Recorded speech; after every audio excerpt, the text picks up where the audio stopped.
Good evening, everyone. Actually, good afternoon, good evening. I know that we are in the last leg of the event, and me and VVJ are between you and the raffle draw and the coffee and tea, which is waiting outside. So we'll not take much time. I have just 5 questions. As you saw, it's a fireside chat, so it'll be fire, hopefully. So VVJ, you have witnessed 3 decades of transformation. You've been with one of the leading news daily, the Malayala Manorama, for so long. And you've seen all, from typewriters, printing presses to cloud-first newsrooms. That's a phenomenal journey, I believe. When you look back, how do you define resilience in this digital age? I'm so sorry that I am actually standing between you and the lucky draw. And there was a mandate that you have to attend this. So I'm so sorry. so, talking about 3 decades of journey, we have gone through different phases. So when I joined Manorama, there were hardly 1 or 2 machines. Then we were primarily doing everything using manual approach. So from step to step, we actually moved to different kind of automation. And now we reach to the age of AI. So we don't create content using AI, but we actually use a lot of technologies which actually help us to curate the content and a lot of things around that. And the biggest challenges is one is in all our, when we talk about all our technologies, we have a resistance to adopt those technologies. Earlier we have a resistance on IT. Now we think the moment AI comes, our job will vanish. How many of you think that we will lose job with AI? Can you raise your hands? So we have a very matured audience here. So nobody is afraid of AI. That is a very good sign. So it is true that we will not lose any of the opportunity. We will have to upskill and reskill our work pattern so that you will get a lot of new avenues. So it will open a lot of new avenues for each of us. That was the same case with earlier IT adoption also. So journalists, they thought that, okay, their skill is to write stories or create content, so which they have to do it pen and paper. And of late, they realized that, you don't have to really write everything onto paper, because you can use digital media to create in such a way that you can repurpose content according to the requirement. So digital first initiative will give you the freedom that, okay, if online needs a better, bigger story, you can use that. The print, we have a constraint on the real estate, then we can use the shorter stories. Both are possible with the use of digital era. Now people are, most of the schools, they don't give textbooks. They give only an iPad and a pencil. So that is enough. So we think that, okay, our handwriting might go wrong and we won't get handwriting. What is the use of handwriting? How many of you fill up any of the forms now? We will type in the forms, right? So handwriting is not relevant in current context. So it will, over a period of time, you will realize that our contexts are changing. Our technology landscapes are changing. That is what happened over a period of time. Great. I think, one another very, very important aspect these days to talk about is you have, seen it all, as we said. The media, we have a lot of media who covered this event also right from the morning. The media talks about information integrity. നമ്മൾ പറയും news എല്ലാം correct അല്ല. ഇന്ന് രാവിലെ minister ഒന്ന് സംസാരിച്ചത് നമ്മൾ കേട്ടു. So we have a lot of news that is coming in, but We really don't know what is right, what is wrong. We talk about the information integrity. Similar way, the corporate world talks about the data security part of it. Okay. So aren't these two sides of the same coin? Yes, these are the two sides of the same coin because recently I actually had a session from Rahul Dravid, and he was a commentator in one of the television channels. He was saying that he was paid not by the number of words he uttered. He actually paid on the quality of the content he delivered. The quality of the content is key now. So now you will get a lot of content in the social media, so which are partly true and completely wrong, and which are half truth and a lot of things. So, I mean, going forward, credibility of a media is as equivalent as data integrity, because you need to get authentic media, news after a point of time. Now we all realize that okay, we are getting news. So see, we all get a lot of news. Right now, there is a news culture that okay, we all are after breaking news and flash news and things like that.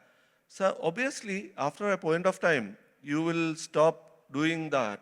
You will actually value the news. At that point of time, you start paying for the news. As of now, none of us, at least in Kerala, we pay for the news, what we get.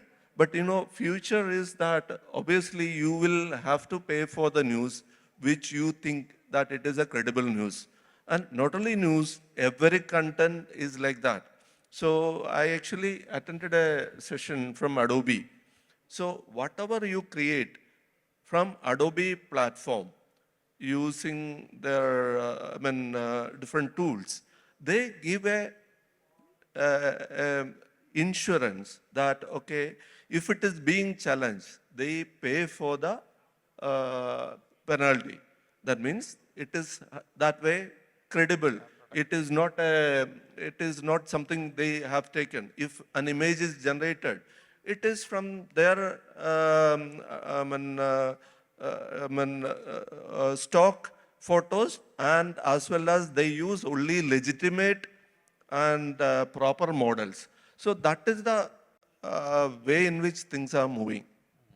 So I think one thing which is very clear is whether it is fake news or phishing news, both can go viral. So to all these startups and MSMEs over here, who have been attending this, great day of Kerala Cyber Suraksha Summit, don't just secure your systems. It is important to secure your systems, but at the same time, it is important to secure your story. Your storyline is even more important if you want to kind of get your investor confidence, if you want to kind of scale your business, because reputation once lost is lost forever. Okay, so with that, we move into the next session, which is crisis management. In cybersecurity, we talk about crisis management. In media, we talk about crisis management. Both seconds matter. Okay, so deadlines are scary. Whether it's a cyber attack or misinformation or any demands that comes with instant decisions, it's all scary. How do you build your teams to manage such crises under pressure? Now we are living in a space where things has to happen on yesterday, not now or on tomorrow.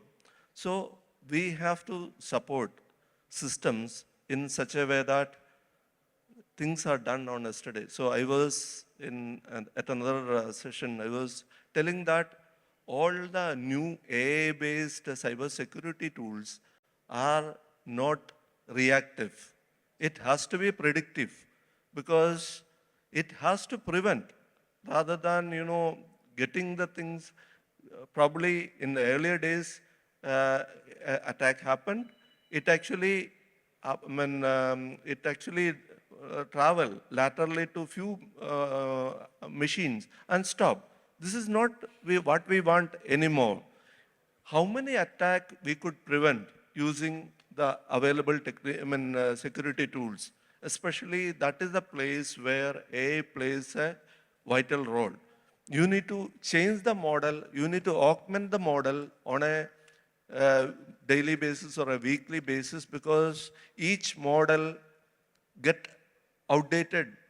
Because see, the good people, we don't have an alliance. Bad people, they have a strong alliance. So that is one thing which we have to really think.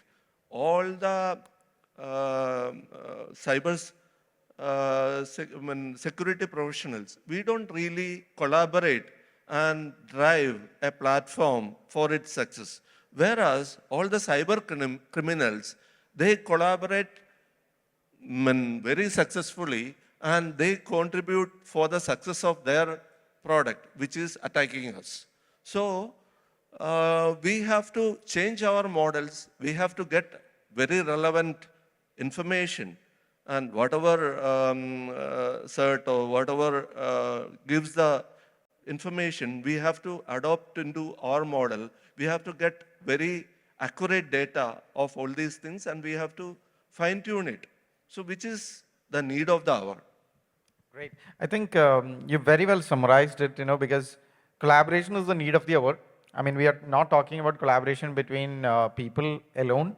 We're talking about collaboration between organizations, between nations, between, you might have read in news in terms of the geopolitical situations that happen within countries. But if you really look at it, the countries are also collaborating. There is a lot of information that is available, and that's a lot of, all the security companies, we saw the demonstration from few of the companies over here. We know that multiple companies are there, which might be competing each other, but they are all collaborating each other on the back end. That's how they build the threat intelligence. They build the collective intelligence, the collective effort. Because for hackers, for the threat actors, they need to win only once. But we all have to win every day, every single day. So that's the major message. And coming into the last part of this fireside, as I promised, I'm not taking too long. We are not taking too long. VVJ, you again, with your vast experience, in this room we have a lot of startups and MSMEs and micro SMEs and organizations like this. What is your biggest message for these organizations who wanted to kind of, or who are thinking that cybersecurity is a huge cost? Why should I invest? Maybe in one of the panel in the morning, they were talking about necessity is the mother of invention. So if we have a problem, then I will run behind it. So what do you think, or what is your biggest advice to them? Why do you need traffic police or even normal police in this country? It's not required, right? So if everybody is doing their job properly, why do you need them? No.